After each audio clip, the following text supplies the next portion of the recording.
I am so sorry I'm late, but here I am. It's 7:02. So I want to speak about the absolute mayhem that is going on in the world right now over this eclipse. I think it's funny because you can tell that we're only looking at it, some of us, from the perspective of simply planet Earth and certain parts of planet Earth. And that's funny to me because it seems really myopic as usual. And I thought, well, it's a little bit of darkness. I remembering us having this a few years ago, and we still lived in Nashville at that point. And I remember it was odd, and you looked out your window, walked out in your yard, and it was such a strange thing to see how dark it had become outside. However, uh, it didn't last long. It was like 4 or 5 minutes. It didn't last long at all, and then it was over. But as usual, especially with social media, not that we didn't have that 7 years ago, we did. Things have gotten out of hand. People are attaching all kinds of meaning to the eclipse. They are talking about how there are satanic rituals attached to this, that members of our government, three-letter agencies, secret societies, you name it, all of this is attached to this eclipse. Now, could it be true? It could. It could. But truly, how many of you is this going to affect directly? Probably not many. And also, if it is going to happen on the eclipse, they're going to have these type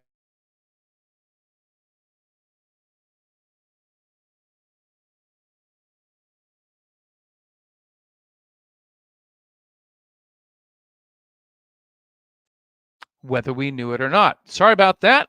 Little bit of a pause there on the internet. Hope it's picking me back up again. So it looks like that people are losing their minds for the most part, and looks like I'm also back online. Sorry about that, guys. Wow, I'm going to be doing a choppy production again. The mesh sometimes just doesn't work very well, I have to say. So here we are, days away from the apparent apocalypse, where we're firing missiles into the sky. We are having red heifers being sacrificed, and we are having, you name it, all kinds of things. So please appreciate that magic mirror. I'm good for now. So I wanted to talk about the idea of light, though. I was really prompted a few days ago to put my consciousness, as best I can, being just a human being in a body, to where the core of all that is, the Tao, God, the one infinite creator, the unmoved mover, the uncreated creator. Just ask to place yourself in the midst of that feeling, that energy. And I did, and I immediately felt the most amazing sense of calm. And I didn't need anything else. I didn't want for anything. I wasn't afraid. I had no concerns for anything. Everything felt absolutely perfect and marvelous. And I realized that that could be the way I feel all the time. It could be. If I chose to just feel that. Then I was prompted to hop onto a particle or a wave, right? Light. And I was to just follow that waveform as it was leaving the central spot that I'd been directed to place myself.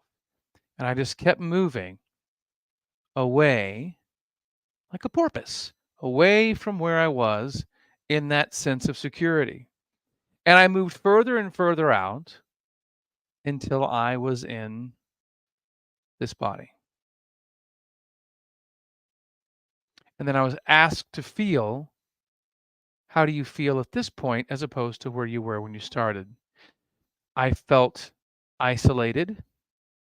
I felt lacking.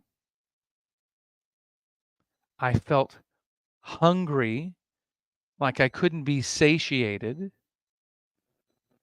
I felt scarcity. I felt need. And I was told, pay attention to these things you've just felt and described. Because the reason you feel this is because you feel like you have the perception that you are far away from the source of where you were a few moments ago in your journey, in your mind.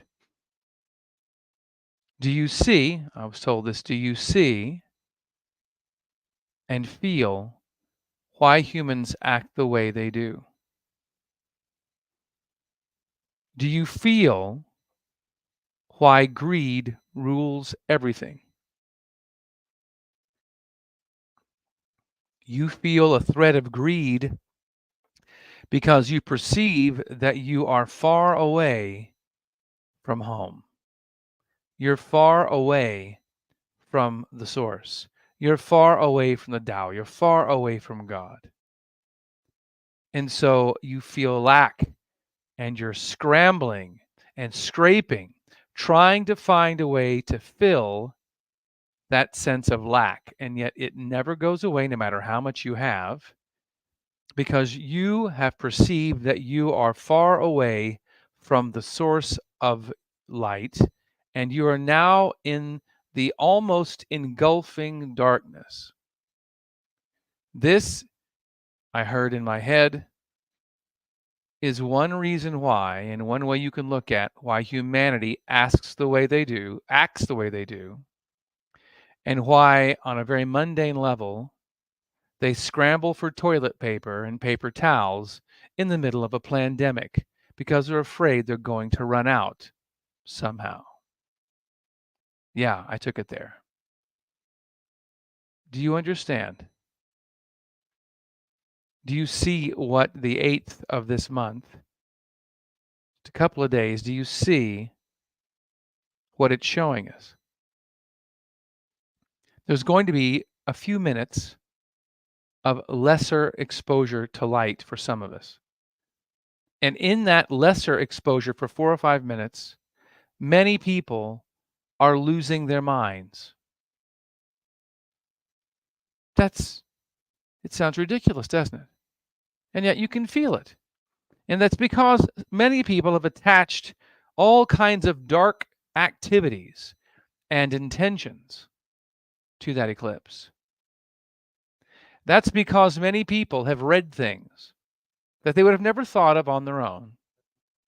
But because they've read them in things, in books, in texts, from sources that they give credibility to, great credibility to, and even might perceive them to be holy and sacred, they're now going to take the apocalyptic perceived writings and attach them to these few moments of not quite darkness when it should be light. This is how easily and how quickly we are thrown off our understanding that we are light. But Keith, I know in science it says that sound actually precedes light. Sound creates light. I'm not talking about just what is visible as light. I'm speaking about what many of the ancient cultures and some religions and philosophies that produce practices that produce people who experience a thing called uncreated light or holy light or divine light. And I really believe when we're talking about light when it comes to who we are, that is what we're talking about. Mastro talks about it in one of his books that haven't been published to the public in English. He calls it Ta, T-A, divine energy. And he isn't the only one to say this. There are many people out there and many people who've written about this that say the only way to truly realize who you really are, your divine light, is to purify yourself, because in our presentation, they suggest that we are not great conduits, great examples. We do not shine brightly like we could for this divine light is being obscured by us. Yeah, I would argue that, folks. I know we like to blame things on the devil and demons and all things evil, but I think that's truly humanity's attempt to escape accountability because it's all on us. And when I go on social media, especially on X, and I see how people are pursued, they are treated like prey, like a prey animal, like an antelope, like a deer. People who don't know them, but they attack them. I watch the gossip. I feel like I'm back in some small country church, except it's online. And I see people who don't know people creating all kinds of havoc, suggesting all kinds of things, making connections where there may not be connections, and certainly giving definitions for intentions that they have no way of knowing. And I feel like all the talk about how we are waking up as humanity to remember who we really are, to remember that we are light, to remember that we cannot ever be separated ultimately from who we are. There is no way to do something so bad in this life that you would forever have your energy somehow sequestered from the very source that creates and sustains. I think that's called universalism in Christianity.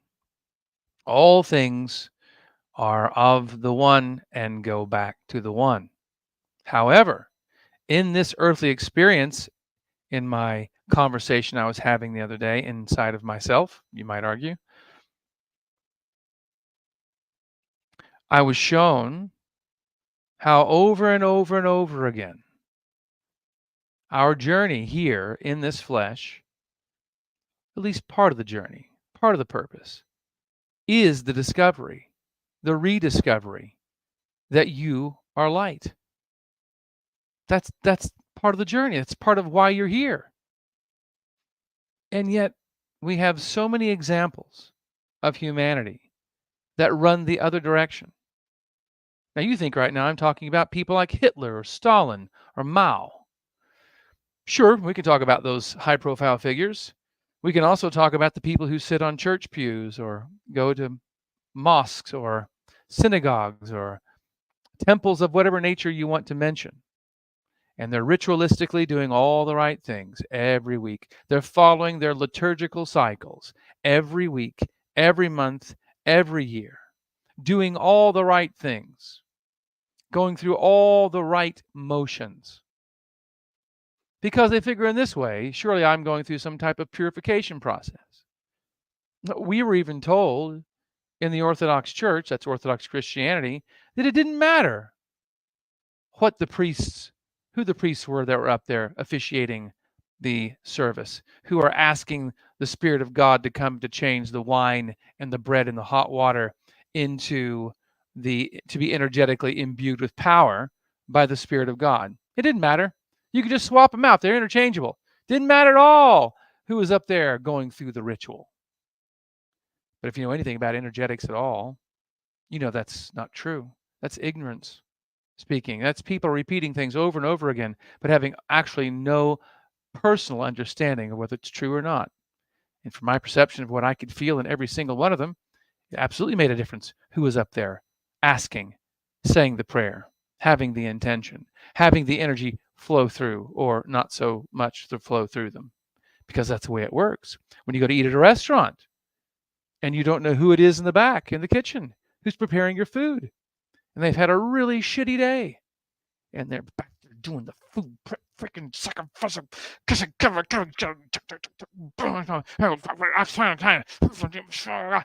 going on the whole time.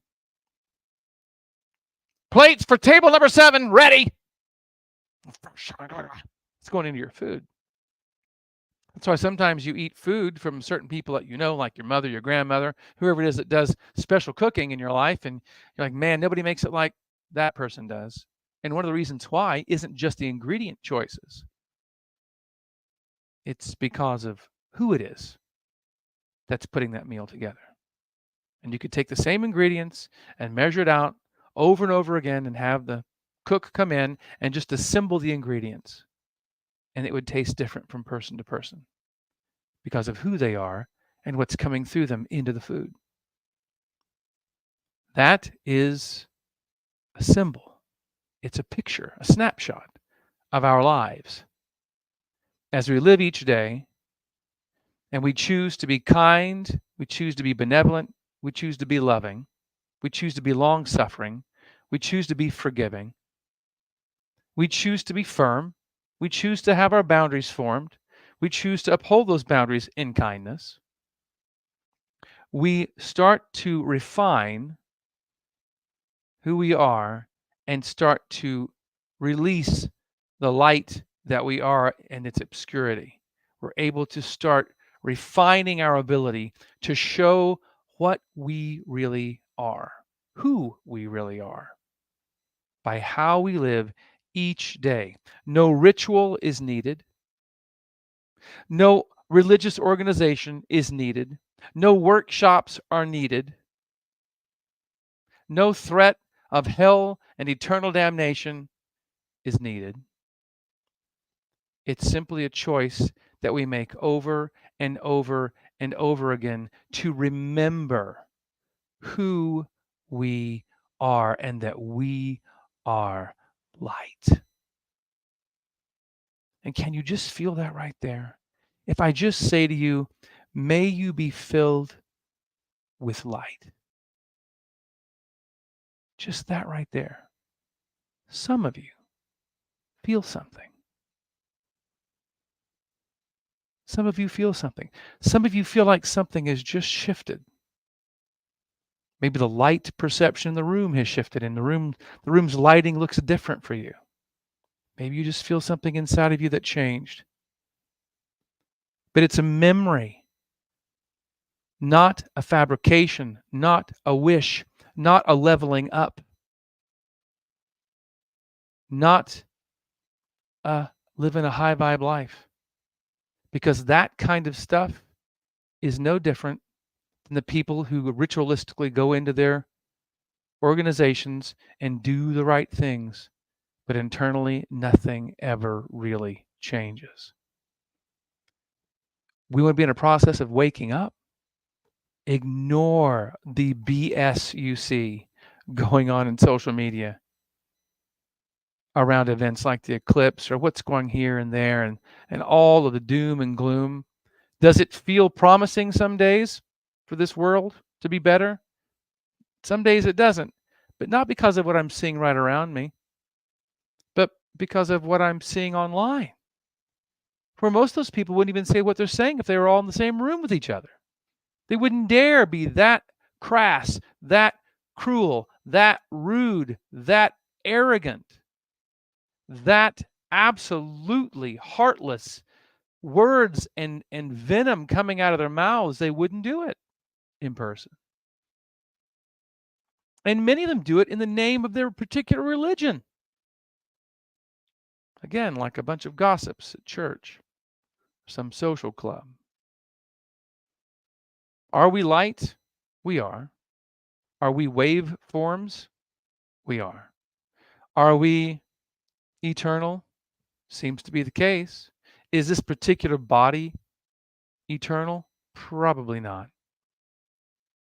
But that part of me that I sometimes perceive as being separate from the source isn't.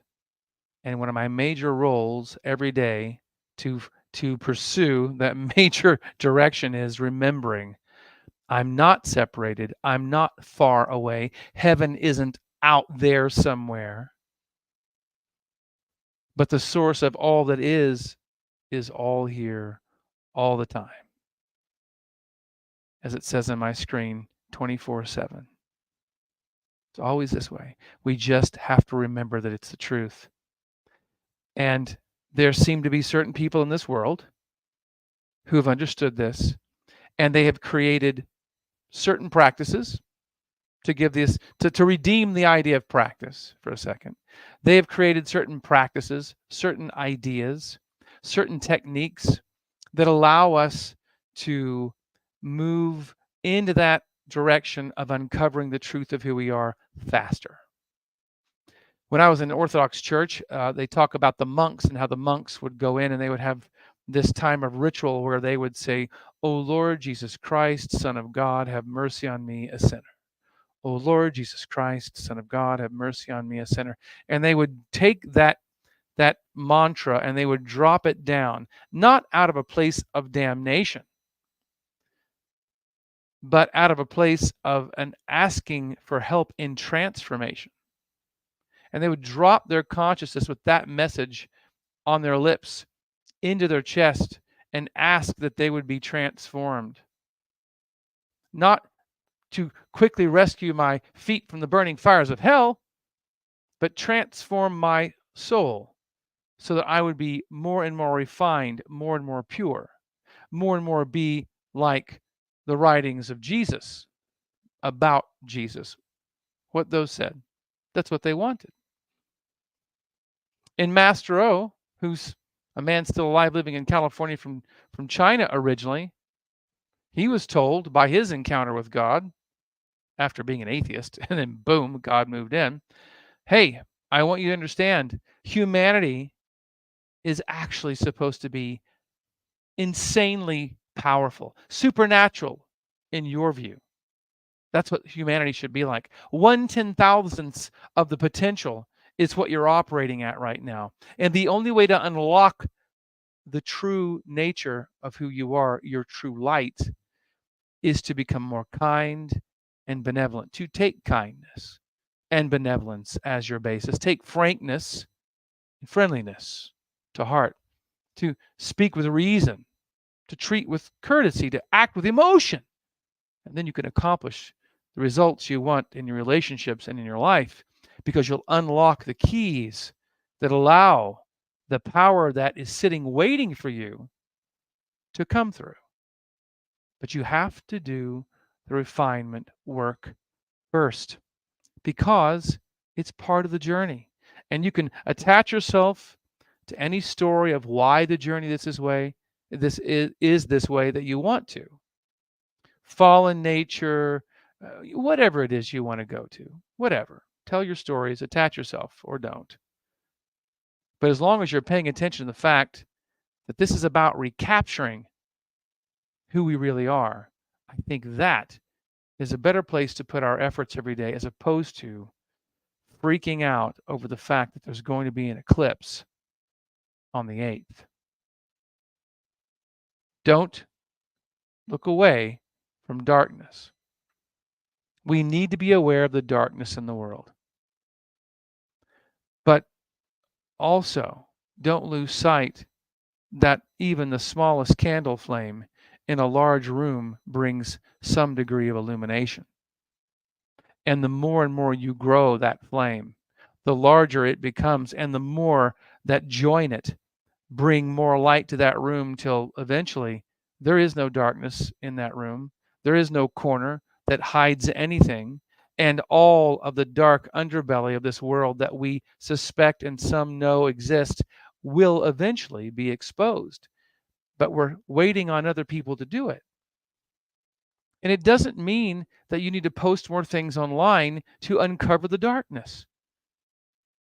Because I would dare say that the efforts needed to uncover the darkness are to be put within ourselves so we shine more brightly because it's contagious.